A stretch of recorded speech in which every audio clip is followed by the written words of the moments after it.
ಹರವಕ್ಕೆ ಮುಂಚೆ ಹೊಡೆಯೋ ಸಿಲಿಯುದು.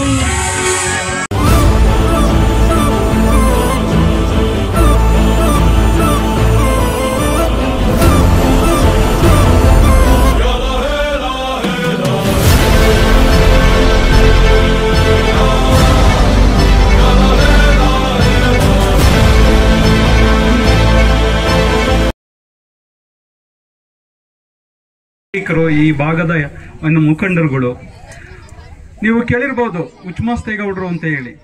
ಅವರು ಈ ಒಂದು ಹೈಸ್ಕೂಲನ್ನು ಈ ಹೋಬಳಿ ಕೇಂದ್ರದಲ್ಲಿ ಮಾಡಬೇಕು ಅಂತ ಹೇಳಿ ಪ್ರಾರಂಭ ಮಾಡಿದರಂತೆ. ಅದರ ಒಂದು ವಿಚಾರ ನಾನು ನಮ್ಮ ಕಾಲೇಜಿನಲ್ಲಿ ಅವರು ಉಚ್ಮಾಸ್ತೇಗೌಡರು ಇದೇ ಒಂದು ವೇದಿಕೆ ಮೇಲೆ ಅವರ ಏನು ಅವರ ಸಂಗಡಿಗರು ಅದೇ ಮನಸ್ಥಿತಿ ಇರ್ತಕ್ಕಂಥ ಶಿಕ್ಷಣ ಕ್ಷೇತ್ರಕ್ಕೆ ಏನಾದರೂ ಸೇವೆಯನ್ನು ಕೊಡಬೇಕು ಅಂತಕ್ಕಂಥ ಭಾವನೆ ಇರ್ತಕ್ಕಂಥ ಅವರ ಅನುಯಾಯಿಗಳು ಸ್ನೇಹಿತರೆಲ್ಲ ಇರ್ತಕ್ಕಂಥ ಒಂದು ಗ್ರೂಪ್ ಫೋಟೋನ ನಾನು ಈಗಲೂ ಇಟ್ಟಿದ್ದೀನಿ ಕಾಲೇಜ್ನಲ್ಲಿ. ಅದನ್ನು ನಾನು ಒಂದು ಫ್ರೇಮ್ ಮಾಡಿ ನಮ್ಮ ಕಾಲೇಜ್ನಲ್ಲಿ ಹಾಕಿಸ್ಬೇಕು ಅಂತಕ್ಕಂಥದ್ದು ಇದೆ. ಉಚ್ಮಾಸ್ತೇಗೌಡರು ಈ ಭಾಗದ ತುಂಬ ಹೆಸರಾಂತ ರಾಜಕಾರಣಿ ಮುತ್ಸದ್ದಿಗಳು. ಅವರ ಈಗ ಅವರಿಲ್ಲ, ಅವರನ್ನ ಜ್ಞಾಪಿಸ್ಕೋಬೇಕಾಗುತ್ತೆ. ಯಾಕೆಂದ್ರೆ ಇಷ್ಟೊಂದು ಸಡಗರ, ಇಷ್ಟೊಂದು ವಿದ್ಯಾಸಂಸ್ಥೆ ಇಷ್ಟು ಚೆನ್ನಾಗಿ ಬೆಳೆದು ಈ ಭಾಗದ ವಿದ್ಯಾರ್ಥಿಗಳಿಗೆ ಇಷ್ಟೊಂದು ಜ್ಞಾನ ಬೆಳಕನ್ನು ಕೊಡಬೇಕು ಅಂದ್ರೆ ಅವರು ಇದನ್ನ ಸ್ಥಾಪಿಸಿದ್ದು ಕಾರಣ ಆಗುತ್ತೆ. ಅಂದೇ ನಾವು ಯಾವುದೋ ಈ ನಾಡಿನ ಭಾಗದಲ್ಲಿ ಇರ್ತಕ್ಕಂಥ ಯಾವುದೋ ಒಂದು ಜಿಲ್ಲೆಯ ಒಂದು ತಾಲೂಕಿನ ಒಂದು ಗ್ರಾಮದ ಏನು ಇದೀವಿ, ಇಲ್ಲಿ ಟೀಚರ್ಸ್ ಆಗಿ ಬಂದಿದ್ದೀವಿ, ಅದಕ್ಕೂ ಕೂಡ ಉಚ್ಮಾಸ್ತೇಗೌಡರವರ ಒಂದು ಬುನಾದಿ, ಅವರ ಒಂದು ಭವಿಷ್ಯದ ಬಗ್ಗೆ ಅವರು ಕಟ್ಕೊಂಡಂತ ಕನಸು ಕಾರಣ, ಮತ್ತು ಈ ವಿದ್ಯಾಸಂಸ್ಥೆಯನ್ನ ಅವರು ಸ್ಥಾಪಿಸಿದ್ದು ಕಾರಣ. ಆ ಒಂದು ಅವಧಿನಲ್ಲಿದ್ದಂತಹ ಎಲ್ಲ ಉಚ್ಮಾಸ್ತೇಗೌಡರ ಸಮೇತ ಅವರಿದ್ದಂಥ ಎಲ್ಲ ಹಿರಿಕರಿಗೆ ಮುಖಂಡರಿಗೆ ನಾನು ಅವರ ಅನುಪಸ್ಥಿತಿನಲ್ಲಿ ನಾನು ಹೃದಯಪೂರ್ವಕವಾದಂತಹ ಒಂದು ಏನು ಗೌರವದ ಭಾವನೆಗಳನ್ನು ನಾನು ಸಮರ್ಪಿಸ್ತೀನಿ. ಅದಾದ ನಂತರ ಈ ಕ್ಷೇತ್ರ ಇದೆಯಲ್ಲ, ಧಾರ್ಮಿಕ ಕ್ಷೇತ್ರ, ಈ ಧಾರ್ಮಿಕ ಕ್ಷೇತ್ರ ರಾಜ್ಯದ ಅಷ್ಟೇ ಅಲ್ಲ, ರಾಷ್ಟ್ರದ ವಿವಿಧ ಭಾಗಗಳಿಂದ ಬರ್ತಕ್ಕಂಥ ಜನರಿದ್ದಾರೆ ಈ ಕ್ಷೇತ್ರಕ್ಕೆ. ಈ ಕ್ಷೇತ್ರದಲ್ಲಿ ಒಂದು ವಿದ್ಯಾಸಂಸ್ಥೆ ಇಷ್ಟು ಚೆನ್ನಾಗಿ ಇದೆ ಅಂತಕ್ಕಂಥದ್ದನ್ನ ಅವರೆಲ್ಲ ತಿಳ್ಕೋಬೇಕು. ಈ ಕ್ಷೇತ್ರಕ್ಕೆ ಅವರು ಹೆಚ್ಚಿನ ದೇಣಿಗೆ ಕೊಡಬೇಕು ಅಂದರೆ ಇಲ್ಲಿ ನಡೀತಕ್ಕಂತಹ ವಿದ್ಯಾಭ್ಯಾಸದ ಶೈಕ್ಷಣಿಕ ಚಟುವಟಿಕೆಗಳು ತುಂಬ ಗುಣಮಟ್ಟದ್ದಾಗಿರಬೇಕು. ನಾನು ನನ್ನ ವಿದ್ಯಾರ್ಥಿಗಳನ್ನು 1000 ಸಂಖ್ಯೆಯಲ್ಲಿ ಕಂಡಿದ್ದೀನಿ. ನಾನು 1991 ಆಗಸ್ಟ್ 8ನೇ ತಾರೀಕು ಮೊದಲ ಶ್ರಾವಣ ಸೋಮವಾರದಂದು ಇಲ್ಲಿ ಬಂದೆ. ಆಗ ನಾನು 26 ವರ್ಷದ ಒಬ್ಬ ತರುಣ ಯುವಕ. ಆಗ ತಾನೇ ನಾನು ನನ್ನ MA ಇಂಗ್ಲಿಷ್ ಸ್ನಾತಕೋತ್ತರ ಪದವಿ ಪೋಸ್ಟ್ ಗ್ರಾಜ್ಯುಯೇಷನ್ ಮುಗಿಸ್ಕೊಂಡು ಇಲ್ಲಿಗೆ ಬಂದಿದ್ದಾಗ ನನಗೆ ಕೆಂಗೇರಿಯ ಒಂದು ವಿದ್ಯಾಸಂಸ್ಥೆನಲ್ಲಿ ಇಂಟರ್ವ್ಯೂ ಆಗಿತ್ತು. ಅಲ್ಲಿ ನಾನು ಇಂಗ್ಲಿಷ್ ಉಪನ್ಯಾಸಕನಾಗಿ ನೇಮಕಾತಿ ಆಗಿತ್ತು. ಅಲ್ಲಿಗೆ ಅಪಾಯಿಂಟ್ಮೆಂಟ್ ಆರ್ಡ್ರನ್ನು ಇಟ್ಕೊಂಡು ನಾನು ಸಿದ್ಧತೆಯನ್ನು ನಡೆಸ್ಕೊಂಡು ವಿತ್ ಲಗೇಜ್ ಹೋಗ್ಬೇಕಿತ್ತು. ನನಗೆ ಒಂದು ಕರೆ ಬಂತು, ಯಡಿಯೂರು ಕ್ಷೇತ್ರದಲ್ಲಿ ಒಂದು ಕಾಲೇಜ್ ಇದೆ, ಆ ಕಾಲೇಜಿನಲ್ಲಿ ಇಂಗ್ಲಿಷ್ ಉಪನ್ಯಾಸಕರ ಒಂದು ಖಾಲಿ ಹುದ್ದೆ ಇದೆ, ಅಲ್ಲಿ ಈಗ ನೀವು ಬಂದರೆ ನೇರ ನೇಮಕಾತಿ ಆಗ್ತದೆ ಅಂತಕ್ಕಂಥದ್ದನ್ನ ಇಲ್ಲಿನ ಪ್ರಾಂಶುಪಾಲರಿದ್ದವರು ಹೇಳಿ ಕಳಿಸಿದ್ರು. ಅವ್ರು ಯಾವ ರೀತಿ ನನ್ನ ಮಾಹಿತಿಯನ್ನು ಕಲೆಕ್ಟ್ ಮಾಡ್ಕೊಂಡಿದ್ರೆ ಗೊತ್ತಿಲ್ಲ. ಆದರೆ ನಾನು ಯಡಿಯೂರನ್ನ ಅದಕ್ಕಿಂತ ಮುಂಚೆ ನೋಡಿಲ್ಲ. ಇದೇ ಪಕ್ಕದ ತಾಲೂಕಿನಲ್ಲಿ, ನಂದು ಗುಬ್ಬಿ ತಾಲೂಕು, ಪಕ್ಕದ ತಾಲೂಕಿನಲ್ಲಿ ಇದ್ರೂ ಕೂಡ ಯಡಿಯೂರನ್ನ ನಾನು ಯಾವತ್ತೂ ಬಂದಿರಲಿಲ್ಲ. ನಮ್ಮೂರ ಪಕ್ಕದಲ್ಲೇ ಪುರ ಅಂತ ಒಂದು ಗ್ರಾಮ ಇದೆ. ನಾವು ನಮ್ಮ ತಾತನ ಜೊತೆಗಿನಲ್ಲಿ ನಾವು ವರ್ಷಕ್ಕೊಂದ್ಸಲ ಯಡಿಯೂರು ದೇವರನ್ನರು, ಸಿದ್ಧಲಿಂಗೇಶ್ವರ ಅನ್ನೋ ಹೆಸರು ಬಾಲ್ಯದಲ್ಲಿ ನಮಗೆ ಗೊತ್ತಿಲ್ಲ, ಯಡಿಯೂರು ದೇವರಿಗೆ ಮುಡಿ ಕೊಡೋದು ಅಂತ ಕರ್ಕೊಂಡು ಹೋಗೋರು.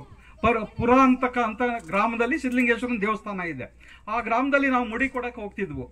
ಆ ಬಾಲ್ಯದಲ್ಲಿ ಒಂದು 2ನೇ ಕ್ಲಾಸು 3ನೇ ಕ್ಲಾಸ್ ವಿದ್ಯಾರ್ಥಿಗಳಿದ್ದಾಗ ಅಷ್ಟೇ. ಆ ಕಾಲದಲ್ಲಿ ಇಲ್ಲಿವರೆಗೂ ಬರೋವಂಥ, ಇಷ್ಟು ದೂರ ಬರೋವಂಥ ಬಸ್ಸಿನ ಸೌಕರ್ಯನೂ ಇರಲಿಲ್ಲ, ಕಾಸಿನ ಒಂದು ಆರ್ಥಿಕ ಸ್ಥಿತಿಗತಿಗಳು ಇರಲಿಲ್ಲ. ಹತ್ತಿರದ ಊರಿಗೆ ಹೋಗ್ಬಿಟ್ಟು ಮುಡಿ ಕೊಡ್ತಿದ್ವು. ನಮ್ಮ ಹಿರಿಯರು ಏನಿದ್ರೆ ಅವ್ರು ಕರ್ಕೊಂಡು ಹೋಗ್ತಿದ್ರು. ಅದು ಬಹುಶಃ ಅಲ್ಲಿಯೇ ನಮ್ಮ ಸಿದ್ಧಲಿಂಗೇಶ್ವರ ಗುರುಗಳು ನನ್ನನ್ನು ಆಯ್ಕೆ ಮಾಡ್ಕೊಂಡ್ರು ಅಂತ ನಾನು ಅನ್ಕೋತೀನಿ. ಹಾಗಾಗಿ ಅಲ್ಲ, ಆ ಬಾಲ್ಯದ ದಿನದಲ್ಲಿ ನನ್ನನ್ನು ಆಯ್ಕೆ ಮಾಡ್ಕೊಂಡ್ರು. ಯಾಕಂದ್ರೆ ನಾನು ಯಡಿಯೂರೇ ನೋಡಿಲ್ಲ. ಯಡಿಯೂರು ನೋಡಿಲ್ದಿರೋ ಇಲ್ಲಿ ನಾನು ಅಪ್ಲಿಕೇಶನ್ ಹಾಕಿಲ್ಲ. ಊರಲ್ಲಿ ಕಾಲೇಜ್ ಇದೆ ಅನ್ನೋದೇ ಗೊತ್ತಿಲ್ಲ. ನಾನು MA ಮುಗಿಸ್ಕೊಂಡು 2 ತಿಂಗಳಾಗಿದೆ, ಮನೇಲಿದ್ದೀನಿ. ಯಾವುದೋ ಒಂದು ಸಂಸ್ಥೆನಲ್ಲಿ ಉಪನ್ಯಾಸಕನಾಗಿ ಹೋಗ್ಬೇಕು, ಆದೇಶ ಕೈಯಲ್ಲಿದೆ. ಆದರೆ ನಾನು ಇಲ್ಲಿಗೆ ಬರ್ತೇನೆ. ಯಾರೋ ಬರ್ತಾರೆ, ಒಬ್ಬರು ಮಾಸ್ಟ್ರು, ಪ್ರಿನ್ಸಿಪಾಲ್ ಹೇಳಿ ಕಳಿಸ್ತಾರೆ. ನಮ್ಮ ತಾಯಿ ನನಗೆ ಒಂದು ಆದೇಶ ಕೊಡ್ತಾರೆ, ಮಗ ನೀನು ಬೆಂಗಳೂರಿನಲ್ಲಿ ಕಷ್ಟ ಆಗುತ್ತೆ. ಅವ್ರಿಗೂ ಸಹಜವಾದಂಥ ತಾಯಿಯ ಹೃದಯ. ಅಲ್ಲಿ ಬೆಂಗಳೂರಿನಲ್ಲಿ ಹೋದರೆ ಒಬ್ಬನೇ ಮಗ ಅವನು ರೂಮ್ ಮಾಡ್ಕೊಂಡು ಹೇಗಿರ್ತಾನೆ, ಅಲ್ಲಿ ಬೇರೆ ಬೇರೆ ಕೆಟ್ಟ ಇದಿರ್ತದೆ, ವಾತಾವರಣಗಳಿರ್ತದೆ. ಅಥವಾ ಇನ್ನೊಂದು ಭಯನೂ ಇರ್ಬೋದು ನಮ್ಮ ತಾಯಿಗೆ, ಯಾವುದಾದ್ರೂ ಬೆಂಗಳೂರು ಹುಡುಗಿ ಮದುವೆ ಆಗ್ಬಿಟ್ಟು ಅಲ್ಲೇ ನಮ್ಮನ್ನೆಲ್ಲ ಮರ್ತು ಬಿಡ್ತಾನೆ ಅಂತಕ್ಕಂಥದ್ದು ಇದ್ದಿರಬಹುದು. ಅದಕ್ಕೋಸ್ಕರ ನಮ್ಮ ತಾಯಿ ಏನು ಹೇಳಿದ್ರು, ಮಗ ನಿನ್ಗೊಂದು ಮಾತು ಹೇಳ್ತೀನಿ, ದೇವರು ಕ್ಷೇತ್ರ ಅಂತ ಹೇಳ್ತಾರೆ, ಅಲ್ಲಿಂದ ಬಂದಿದ್ದಾರೆ, ನೀನು ಅಲ್ಲಿ ಹೋಗ್ಬಿಟ್ಟು ನೋಡು, ನಿನಗೆ ಸಮಾಧಾನ ಆದರೆ, ನಿನಗೆ ಇಷ್ಟ ಆದರೆ ನೀನು ಅಲ್ಲಿ ಮುಂದುವರಿ. ಹೇಗಿದ್ರು ಒಂದು ನೇಮಕಾತಿ ಆದೇಶ ಕೈಯಲ್ಲಿದೆ, ಅಲ್ಲಿ ಇಷ್ಟ ಆಗಲಿಲ್ಲ, ಅಲ್ಲಿ ನಿನಗೆ ಭವಿಷ್ಯದ ಬದುಕಿಗೆ ಅನುಕೂಲ ಆಗಲಿಲ್ಲ ಅಂದರೆ ನೀನು ಸೀದಾ ಬೆಂಗಳೂರಿಗೆ ಹೋಗಪ್ಪ ಅಂತ ಹೇಳಿದ್ರು. ಇಷ್ಟನ್ನು ಹೇಳಿದಾಗ ತಾಯಿ ಮಾತನ್ನು ಕೇಳದೇ ಇದ್ದರೆ ಅನರ್ಥ ಆಗ್ಬಿಡ್ತದೆ. ನಮ್ಮ ತಾಯಿನ ನಾನು ಭಾಳ ಗೌರವಿಸ್ತೀನಿ, ಭಾಳ ಭಕ್ತಿಭಾವದಿಂದ ಹೃದಯದಲ್ಲಿ ಇಟ್ಕೊಂಡಿದ್ದೀನಿ. ನಮ್ಮ ತಾಯಿ ನನ್ನ ಪ್ರತಿರೂಪ, ನಮ್ಮ ತಾಯಿಯ ರೂಪ. ನಾನು ನೋಡಿದರೆ ನಾಗಮ್ಮ ಅಂತಾರೆ ಎಲ್ಲರೂ, ಅದೇ ಮೂಗು, ಅದೇ ಕಣ್ಣು, ಅದೇ ಬಾಯಿ ಎಲ್ಲ. ಆ ರೀತಿ ನನ್ನ ತಾಯಿಯ ಮಾತಿಗೆ ಗೌರವ ಕೊಟ್ಟು ನಾನು ಇಲ್ಲಿಗೆ ಬಂದೆ ವಿತ್ ಲಗೇಜು. ನಾನೆಲ್ಲಿ ಹೋಗೋಕ್ಕೆ, ಕೆಂಗೇರಿಗೆ ಹೋಗಬೇಕು. ನನಗೆ ಉದ್ದೇಶ ಏನು, ಅಲ್ಲಿ ಯೂನಿವರ್ಸಿಟಿ ಇದೆ, ಜ್ಞಾನ ಭಾರತಿ ಇದೆ, MPhil ಮಾಡಬೇಕು, PhD ಮಾಡಬೇಕು, ಇನ್ನು KS ಎಕ್ಸಾಮ್ಗಳೆಲ್ಲ ತೆಗೆದುಕೊಂಡು ಏನಾದರೂ ಭವಿಷ್ಯದ ರೂಪ ಅಲ್ಲಿ ಲೆಕ್ಚರಾಗಿ ಕೆಲಸನೂ ಮಾಡ್ತಾ ಅದನ್ನು ಮಾಡಬೇಕು ಅಂತಕ್ಕಂಥದ್ದಿತ್ತು. ಇಲ್ಲಿ ಬಂದೆ, ವಾತಾವರಣ ಹಿಡ್ದಾಕ್ತು. ಇಲ್ಲಿನ ಜನಗಳು ನನ್ನ ಪ್ರೀತಿಯಿಂದ ಇಲ್ಲೇ ಇರಿ ಸರ್ ಅಂತ ಅಭಿಮಾನದಿಂದ ಕರೆದ್ರು. ನೋಡ್ಬಿಡೋಣ ಅಂತೇಳಿ ಆಗ ನಮ್ಮ RTK ಏನಿದ್ದಾರೆ ಅವರು ಬ್ಯಾಚುಲರ್ ಇದ್ರು. ನಮ್ಮ ಊರಿನ ಪಕ್ಕದ ಒಂದು ಊರು ಅವ್ರದ್ದು, ಅದು ಅವರು ಇದ್ದಾರೆ ಅನ್ನೋದು ಗೊತ್ತಿಲ್ಲ. ಒಂದು ಅವರು ಮಾಸ್ಟರ್ ಇದ್ದವರು ನನ್ನನ್ನು ಕರ್ಕೊಂಬಂದವರು, ಮೊದಲು ನಮ್ಮ ಗುರುಗಳ ಹತ್ರ ನಿಮ್ಮನ್ನು ಪರಿಚಯ ಮಾಡಿಸ್ತೀವಿ ಬನ್ನಿ ಸಾರ್ ಅಂತಕಂದ್ರು. ನಾನು ಹುಡುಗ ಅಲ್ವಾ, ಯಾರೋ ಗುರುಗಳ ಹತ್ರ ಕರ್ಕೊಂಡು ಹೋಗ್ತಾರೆ, ಅವರು ಬಹುಶಃ ವಯಸ್ಸಾಗಿದ್ರು ಇರ್ಬೋದು. ನಾನು ನೋಡಿ ಹೇಳಿ ಕೇಳಿ ಹುಡುಗ, ಏನು ಹೇಳೋದು ಏನು ಕತೆ, ನಾ ಏನು ತಪ್ಪು ಮಾತಾಡ್ತೀನಿ ಆ ಗುರುಗಳ ಎದುರಿಗೆ ಅಂತ ನಾನು ಭಯಪಟ್ಕೊಂಡು ಸ್ವಲ್ಪ ಹೆದರಿಕೊಂಡೇ ಒಳಗಡೆ ಹೋದೆ. ಗುರುಗಳು ಆಗ್ತಾನೆ ಸ್ನಾನ ಮಾಡ್ಕೊಂಡು ಒಂದು ಊದ್ಬತ್ತಿ ಇಟ್ಕೊಂಡು ಪೂಜೆ ಮಾಡ್ತಿದ್ರು ಫೋಟೋಗೆ. ಇವ್ ನೋಡಿ ಯಾರು ಗುರು ಇಲ್ವೇ ಇಲ್ಲ ಅಂತ ಹೇಳಿ ನೋಡಿದ್ರೆ ಇವರೇ ಗುರುಗಳು ಅಂದ್ರು. ಇನ್ನೂ ಹುಡುಗ, ನನಗಿನ್ನ 4 ವರ್ಷ ಚಿಕ್ಕ ಹುಡುಗ. ಏಲೆ ಇವ್ರನ್ನ ಗುರುಗಳು ಅಂದ್ಬಿಟ್ರಲ್ಲ ಅಂತೇಳಿ, ಒಳ್ಳೇದಾಯ್ತು ಅಂತ ಹೇಳಿ ನಮ್ಮೂರ ಪಕ್ಕ ರಜತಾದ್ರಿಪುರ ಅಂತೇಳಿ RTK ಊರು.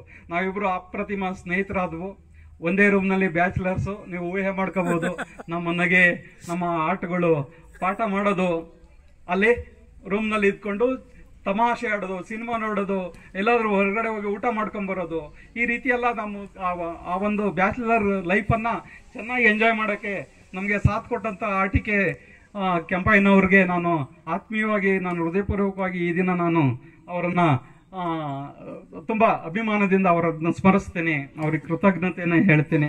ವಿದ್ಯಾರ್ಥಿಗಳೇ, ಆಗಿದ್ದಂತಹ ಶ್ರೀಯುತ ನಂಜಪ್ಪನವರು ಪ್ರಾಂಶುಪಾಲರು, ಆಗಿದ್ದಂತಹ ಶ್ರೀಯುತ ರಾಜಶೇಖರ್ ಅವರು ವಾಣಿಜ್ಯ ಶಾಸ್ತ್ರ ಉಪನ್ಯಾಸಕರು, ಆಗ ನಾನು ಇದ್ದಂತಹ ಯಾರು ಗಂಗೇಗೌಡರು ಅರ್ಥಶಾಸ್ತ್ರ ಉಪನ್ಯಾಸಕರು, ಅವರ ಹೆಸರನ್ನ ನಾನು ವೇದಿಕೆಯಿಂದ ನಿಮ್ಮ ಎದುರಿಗೆ ಹೇಳಲೇಬೇಕಾಗುತ್ತೆ. ಯಾಕೆಂದ್ರೆ ಅವರು ಒಡನಾಟದಲ್ಲಿ ನಾನು ಎಷ್ಟೊಂದು ಮಾರ್ಗದರ್ಶನ ಪಡೆದೀನಿ. ಒಬ್ಬ ಹುಡುಗನನ್ನ ಒಬ್ಬ ಲೆಕ್ಚರರ್ ಆಗಿ ಹೆಂಗಿರ್ಬೇಕು ಅಂತ ಹೇಳಿ ಅವರು ನನ್ನನ್ನು ಕಂಡೇ ಎದುರವರು, ದೊಡ್ಡವರಾದ್ರು ನನಗಿಂತ 12 ವರ್ಷ ದೊಡ್ಡವರು. If I was A student, soon after I qualified my SLC, if I was to admit here for first PUC, those generation teachers would have been my teachers. ಆಗ ಏನಾದರೂ ನಾನು ಇದ್ದಿದ್ರೆ ಅವ್ರು ಫಸ್ಟ್ ಬ್ಯಾಚ್ನ ಸ್ಟೂಡೆಂಟ್ ಆಗ್ತಿದ್ದೆ. ಅಂಥವ್ರು ಕಲೀಗ್ಸ್ ಆಗಿ ನಾನು ಪಡ್ಕೊಂಡು, ಅವರಿಂದ ಅನುಭವ ಪಡ್ಕೊಂಡು, ಅವರಿಂದ ಮಾರ್ಗದರ್ಶನ ಪಡ್ಕೊಂಡು, ಅವರು ಒಬ್ಬೊಬ್ಬರೇ ಜಗಳ ಆಡ್ಕೊಳ್ಳೋರು. ನಾನು ಅವರನ್ನೆಲ್ಲ ಬೆಸೆದಿಡುವ ಒಂದು ಸೈಕಲ್, ಒಂದು ವೀಲಲ್ಲಿ ಒಂದು ಸೆಂಟ್ರಿಫಿಗರ್ ಅಂತ ಇರುತ್ತೆ. ಸೈಕಲ್ ವೀಲಲ್ಲಿ ಸ್ಪೋಕ್ಸ್ಗಳನ್ನ ರಿಮ್ಮನ್ನು ಕನೆಕ್ಟ್ ಮಾಡೋಕ್ಕೆ ಸ್ಪೋಕ್ಸ್ಗಳಿರ್ತದೆ, ಒಂದು ಮಧ್ಯದಲ್ಲಿ ವೀಲ್ ಇರುತ್ತೆ, ಸೆಂಟ್ರಿಫಿಗರು. ವೀಲ್ಗೂ ಏನಂತಾರೆ ಅದನ್ನು, ಪೈವಟಲ್ ಅಂತ ಕರೀತಾರೆ. ಒಂದು ವೀಲಲ್ಲಿ, ಮೋಟರ್ ಬೈಕ್ನ ವೀಲಲ್ಲಿ ಮಧ್ಯದಲ್ಲಿ ಇರುತ್ತಲ್ಲ, ಆ ವೀಲ್ ಥರ ಇದ್ದೆ. ಯಾರನ್ನೂ ಜಗಳಾಡಕ್ಕೆ ಬಿಡ್ತಿರ್ಲಿಲ್ಲ ನಾನು ಎಲ್ಲರಿಗೂ ಪ್ರೀತಿಯ ಮನುಷ್ಯ. ನನ್ನನ್ನು ವಿರೋಧ ಮಾಡ್ಕೊಂಡು ಯಾರು ಏನೋ ಮಾಡ್ತಿರ್ಲಿಲ್ಲ. ನಂದೇ ಮಾತು ಫೈನಲ್. ಚಿಕ್ಕ ಹುಡುಗ ಆಗಿದ್ರು ನಾನೇ ಡಿಸಿಷನ್ ಅಂತ ಇಟ್ಕೊಂತ ಇದ್ದು ಕಾಲೇಜಲ್ಲಿ. ನಾನು ಹೇಳ್ದಂತೆನೇ ಕಾರ್ಯಕ್ರಮ ನಡೀತಾ ಇದ್ದಿತ್ತು, ನಾನು ಹೇಳ್ದಂತೆ ಸ್ಪೋರ್ಟ್ಸ್ ನಡೀತಾ ಇದ್ದಿತ್ತು. ಪ್ರತಿಯೊಂದು ಲೆಟರ್, ಅಡ್ಮಿನಿಸ್ಟ್ರೇಟಿವ್ ಲೆಟರ್ಸನ್ನ ನಾನೇ ತಯಾರು ಮಾಡ್ತಿತ್ತು. ಇವತ್ತಿನ ಅಡ್ಮಿಷನ್ ರಿಜಿಸ್ಟರ್ಗಳನ್ನ ನೋಡ್ಬೋದು, ನಂದೇ ಹ್ಯಾಂಡ್ ರೈಟಿಂಗ್ ಇರೋದು. ಮಾರ್ಕ್ಸ್ ರಿಜಿಸ್ಟರ್ ನೋಡ್ಬೋದು, ಆ ಕಾಲದಿಂದಲೂ ನಂದೇ ಹ್ಯಾಂಡ್ ರೈಟಿಂಗ್ ಇರೋದು. ಅಷ್ಟು ಕೆಲಸ ಮಾಡ್ತಾ ಅವರ ಮಾರ್ಗದರ್ಶನದಲ್ಲಿ ನಾನು ಪಳಗಿದೆ. ಆಗ ಅವ್ರ ಮಾರ್ಗದರ್ಶನದಲ್ಲಿ ಪಳಗಿದ್ರಿಂದ ಆಫೀಸ್ ಕೆಲಸ ನೋಡ್ಕೊತಿದ್ದೆ. ಯಾರನ್ನೂ ತುಮಕೂರನ್ನ ನೋಡ್ಸಿಲ್ಲ ನಾನು. ಚಿಕ್ಕ ಹುಡುಗ ಆಗಿದ್ರು ಆಫೀಸ್ ಕೆಲಸದಲ್ಲಿ ಅವ್ರಿಗೆ ವೇತನ, ಅವರಿಗೆ ಬಾಕಿ ವೇತನ ಎಲ್ಲದನ್ನು ನಾನು ಮಾಡ್ಕೊಂಬರ್ತಿದ್ದೆ. ಮಾಡ್ಕೊಂಬಂದು ಅವ್ರಿಗೆ ಇದು ಮಾಡ್ತಿದ್ದೆ. ಮಕ್ಕಳನ್ನ ಡಿಸ್ಟಿಕ್ ಲೆವೆಲ್ಲು, ತಾಲೂಕ್ ಲೆವೆಲ್ಲು, ಯಾವ ಸ್ಪೋರ್ಟ್ಸಿಗೆ ಎಲ್ಲಿ ಬೇಕಾದ್ರೆ ಕರ್ಕೊಂಡು ಹೋಗ್ತಿದ್ದೆ. ಕಲ್ಚರಲ್ ಆಕ್ಟಿವಿಟೀಸನ್ನು ನಾನೇ ಖುದ್ದು ಇದೇ ಜಾಗದಲ್ಲಿ ಶಾಮಿಯಾನ ಹಾಕ್ಸಿ ಕಲ್ಚರಲ್ ಆಕ್ಟಿವಿಟೀಸನ್ನು ಮಾಡ್ತಿದ್ದೆ. ಇಲ್ಲಿ ಬಯಲು ನೋಡಿದ್ರೆ ಬರೀ ಬಯಲಿತ್ತು, ಒಂದು 5 ನೇರಳೆ ಮರ ಇತ್ತು, 4 ಹೊಂಗೆ ಸಸಿಗಳಿತ್ತು, ಸಣ್ಣ ಸಸಿಗಳು. ನಾನು ನಮ್ಮ ಶಿವಕುಮಾರ್ ಸೇರ್ಕೊಂಡು, ಅವರು ಕೂಡ ಆಗ್ತಾನೆ ನಾನು ಅಪಾಯಿಂಟ್ ಆದಂತಹ ಒಂದು 4 ವರ್ಷಕ್ಕೆ ಅವರು ಅಪಾಯಿಂಟ್ ಆದ್ರೆ ಇಲ್ಲಿ ಅವರು ತೋಟಗಾರಿಕೆ ಒಂದು ಸರ್ಟಿಫಿಕೇಟ್ ಮಾಡ್ಕೊಂಡಿದ್ದಾರೆ. ಒಂದು ವೃತ್ತಿಕ್ ಶಿಕ್ಷಕರಾಗಿ, ತೋಟಗಾರಿಕೆ ಶಿಕ್ಷಕರಾಗಿ ಅವರು ಅಪಾಯಿಂಟ್ ಆದಾಗ ಒಳ್ಳೆ ಸ್ನೇಹಿತ ಸಿಕ್ಕಿದ್ರು ಅಂತ ಹೇಳಿ, ನನಗಿಂತಲೂ ಒಂದು 8-10 ವರ್ಷ ಚಿಕ್ಕ ವಯಸ್ಸಿನವರು ಅವರು. ಅವರನ್ನು ನಾವು ಬಳಸ್ಕೊಂಡು, ಅವರಲ್ಲೂ ಕೂಡ ಒಂದು ಮುತ್ಸದ್ದಿತನ ಇದೆ, ಒಳ್ಳೆ ಬರಹ ಇದೆ, ಒಳ್ಳೆ ಒಂದು ವಾಚನ ಕಲೆ ಇದೆ, ವಾಚನ ಮತ್ತು ವಾಗ್ಮೀಯತೆ ಇದೆ, ಅವರ ರೈಟಿಂಗ್ ಇದೆ ಅವ್ರಿಗೆ. ಅವರನ್ನು ಬಳಸ್ಕೊಂಡು ಅವ್ರಿಗೂ ಕೂಡ ಏನು ಈ ವಿದ್ಯಾಸಂಸ್ಥೆಯಲ್ಲಿ ಏನೇನು ಕೆಲಸ ಮಾಡಬೇಕು ಅನ್ನೋದನ್ನು 2ನೇ ಜನರೇಷನ್ ಆಗಿ ನಾನು ಅವ್ರಿಗೆ ವ್ಯವಸ್ಥೆ ಮಾಡಿದೆ. ಅಂದರೆ ಟ್ರೈನಿಂಗ್ ಕೊಟ್ಟೆ. ನಾವಿಬ್ಬರು ಸ್ನೇಹಿತರು ಆದರೂ ಇಲ್ಲಿ ಗಿಡ ಮರಗಳನ್ನೆಲ್ಲ ನಾವು ತಂದು ಹಾಕಬೇಕು ಅಂತ ನಾವು ಗೈಡ್ ಮಾಡಿಕೊಂಡು, ಪ್ರತಿಯೊಂದು ಗಿಡಗಳು ಕೂಡ ನನ್ನ ವಿದ್ಯಾರ್ಥಿಗಳು ಗುಂಡಿ ತೆಗೆದಿದ್ದಾರೆ, ನಾನು ಗುದ್ಲಿ ಇಟ್ಕೊಂಡಿದ್ದೀನಿ, ನಮ್ಮ ಶಿವಕುಮಾರ್ ಗುದ್ಲಿ ಇಟ್ಕೊಂಡವ್ರೆ. ಇಲ್ಲಿ ಏನು ಟೀಕ್ ಸಿಲ್ವರ್ ಅಂತ ಬೆಳೆಸಿದ್ದೀವಿ ನಾವು, ಬೇಕು ಅಂತಲೇ ಹಣ್ಣಿನ ಗಿಡ ಹಾಕಲಿಲ್ಲ. ನಾವಿಬ್ಬರು ಮಾತಾಡಿಕೊಂಡು ಯಾವುದೇ ಮಾವಿನ ಗಿಡ ಹಾಕ್ಬಾರ್ದು ಶಿವಕುಮಾರ್, ಯಾವುದೇ ಹಣ್ಣಿನ ಗಿಡ ಹಾಕ್ಬಾರ್ದು, ಯಾವುದೇ ಹಲಸಿನ ಗಿಡ ಹಾಕ್ಬಾರ್ದು, ಹಾಗೂ 2 ಹಲಸಿನ ಗಿಡ ಹಾಕ್ಲೇಬೇಕು ಅಂತ ನಮ್ಮ ನಂಜಪ್ಪರ ಹಠ ಹಿಡಿದಕ್ಕೆ 2 ಹಲಸಿನ ಗಿಡ ಹಾಕಿದ್ವು. ಮಾವಿನ ಗಿಡ ಯಾಕೆ ಹಾಕ್ಬಾರ್ದು, ಹುಣಸೆ ಗಿಡ ಯಾಕೆ ಹಾಕ್ಬಾರ್ದು ಅಂದರೆ ಊರಿನ ಜನ ಬಂದು ಕೈ ಇಕ್ತಾರೆ. ಒಂದು ಕೆಲಸ ಆಯಿತು ಅಂದರೆ ಮಾವಿನ ತೋರಣ ಹಾಕಬೇಕು, ಎಲೆ ಕೀಳ್ತಾರೆ, ನಾವು ಅವ್ರ ಮೇಲೆ ಜಗಳ ಆಡ್ತೀವಿ. ಊರಿನ ಜನರ ವೈಷಮ್ಯ ಕಟ್ಕೋಬೇಕು, ಅದು ಸರಿ ಆಗೋದಿಲ್ಲ. ಹಣ್ಣಿನ ಗಿಡ ಹಾಕಿದ್ರೆ ಹುಣಸೆ ಗಿಡಗೆ ನಮ್ಮ ಹುಡುಗರು ಕಲ್ಲು ಹೊಡಿತಾರೆ, ಒಬ್ಬನ ತಲೆ ಮೇಲೆ ಕಲ್ಲು ಬೀಳ್ತದೆ, ಗಾಯ ಆಗ್ತದೆ, ಆಸ್ಪತ್ರೆ ಬೇಕು ಅಂತಲೇ ಹಾಕಲಿಲ್ಲ. ಹಾಗಾದರೆ ಇನ್ನಿತರೆ ಸಮೃದ್ಧಿ ಮತ್ತು ಸಂಪತ್ತನ್ನು ಕೊಡುವಂತಹ ಸಸಿಗಳನ್ನು, ಎಲ್ಲ ಜಾತಿ ಸಸ್ಯಗಳನ್ನು ತಂದು ಹಾಕೋಣ ಅಂತ ಹೇಳ್ಬಿಟ್ಟು ಪ್ರತಿ ವರ್ಷ 50ರಿಂದ 100 ಸಸಿಯನ್ನು ನಾವು ಹಾಕ್ತಿದ್ವು ಮಳೆಗಾಲದಲ್ಲಿ. ಅದರಲ್ಲಿ 20-30 ಉಳ್ಕೊಳ್ಳೋವು, ಒಂದು 80 ಹೊರಟೋಗ್ಬಿಡೋವು. ಹಂಗೆ ಇನ್ನೊಂದು ವರ್ಷ ಬಿಡ್ತಿರ್ಲಿಲ್ಲ, ಮತ್ತೆ ಇನ್ನೊಂದು ವರ್ಷ 100 ಥರದ್ದು ಹಾಕ್ತಿದ್ವು. ಹಾಗೆ ನಮ್ಮ ಮಕ್ಕಳ ಒಂದು ಸಹಕಾರದಿಂದ ನಮ್ಮ ಸ್ಟೂಡೆಂಟ್ಸ್ ಏನಿದ್ದಾರೆ ಅವ್ರನ್ನೆಲ್ಲ ನಾವು ಪಾಠದ ಅವಧಿ ಆದ ನಂತರ ಈಗ ಗಿಡ ಮರ ಬೆಳೆಸಿದ್ವು. ಇಲ್ಲಿ ವಾತಾವರಣವನ್ನು ನಾವು ಸ್ವಚ್ಛವಾಗಿ ಇಟ್ಕೋಬೇಕು ಅಂತ ಹೇಳಿ ಎಲ್ಲ ರೀತಿಯ ಕಾಂಪೌಂಡ್ ಹಾಕಿಸ್ಕೊಡಿ ಅಂತ ಕೇಳಿಕೊಂಡು, ಎಲ್ಲ ರೀತಿಯ ಒಂದು ವಿದ್ಯಾಸಂಸ್ಥೆಗೆ ಕಾಯಕಲ್ಪ ಅಥವಾ ರೂಪುರೇಷೆ ಅಂತಕ್ಕಂಥದ್ದು ಏನಿರಬೇಕು ಅದೆಲ್ಲದನ್ನು ಯೋಚನೆ ಮಾಡ್ತಿದ್ವು. ಅದ್ರ ಜೊತೆಗೆ ನಾನು ಇಂಗ್ಲೀಷ್ ಹೇಳಿ ಕೇಳಿ ಇಂಗ್ಲೀಷ್ ಮಾಸ್ಟರ್ ಗ್ರಾಮಾಂತರ ಪ್ರದೇಶದಲ್ಲಿ ಗೊತ್ತಲ್ಲ, ಅವರ ಹಣೆಬರ ಅಂದರೆ ಭಾಳ ಕೆಟ್ಟ ಹಣೆಬರ. ಅದು ಹುಡುಗರು ಇಂಗ್ಲೀಷ್ ಏನು ಕಲ್ತಿರೋದಿಲ್ಲ ಹೈಸ್ಕೂಲ್ನಲ್ಲಿ ಅಥವಾ ಮಿಡ್ಲ್ ಸ್ಕೂಲ್ನಲ್ಲಿ. ನಾವು ABCD ಇಂದ ಪ್ರಾರಂಭಿಸಬೇಕು. ಅವರಿಗೆ ವರ್ಡ್ಸು, ಏನೋ classification of words, parts of speech, verbs ಎಲ್ಲದನ್ನು ಹೇಳ್ಕೊಟ್ಟು ಆಮೇಲೆ ಮುಂದಕ್ಕೆ ತಗೊಂಡೋಗ್ಬೇಕು. ದೊಡ್ಡ ದೊಡ್ಡ ಪಾಠಗಳು ಮಾಡಬೇಕು, ಸಾಹಿತ್ಯನೂ ಹೇಳಬೇಕು, ಕಂಟೆಂಟು ಹೇಳಬೇಕು, ಭಾಷೆನೂ ಕಲಿಸ್ಬೇಕು.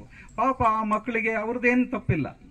ಅವ್ರಿಗೆ ಅವ್ರ ಹಿನ್ನೆಲೆ, ಅವರ ಪೇರೆಂಟೇಜು ಅದು ಆ ರೀತಿ ನಮಗೂ ಕೂಡ ಅಂಥದ್ದೇ ಒಂದು ಪರಿಸ್ಥಿತಿ ಇತ್ತು.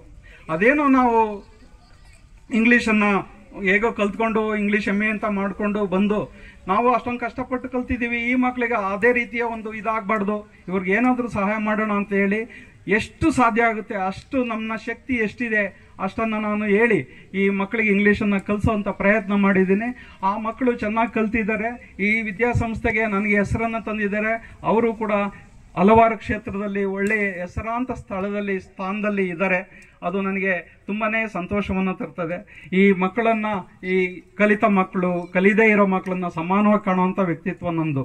ಕಲ್ತಿಲ್ಲ ಅಂತ ಹೇಳಿ ಒಬ್ಬ ಯಾರೋ ಕೂಲಿ ಮಾಡ್ತಾನೆ, ಅಗ್ರಿಕಲ್ಚರ್ ಮಾಡ್ತಾನೆ ಅಂದರೆ ಅವನು ಮೇಲೂ ಹೋಗಿ ಹೆಗಲ ಮೇಲೆ ಕೈ ಹಾಕ್ಬಿಟ್ಟು ಏನು ಮಾಡ್ತಿದ್ಯಾ, ಹಿಂಗೆ ಅಗ್ರಿಕಲ್ಚರ್ ಮಾಡ್ಕೊಂಡು ಈ ಸೀಮೆಸ ಕಟ್ಕೊಂಡು ಹಾಲು ಹಾಕ್ಕೊಂಡು ಇದ್ದೀನಿ ಸರ್, ಒಳ್ಳೆ ಕೆಲಸ ಮಾಡ್ತಿದ್ಯಾ, ಒಳ್ಳೆ ಕೆಲಸ ಮಾಡಿದ್ಯಾ, ನೀನು ಓದ್ಕೊಂಡಿಲ್ಲ ಕೆಲಸದಾಗ ಅವನಲ್ಲ, ಅವನಿಗೆ ನಾನು ಬೆಟರ್ ಅಂತ ಹೇಳ್ತೀನಿ.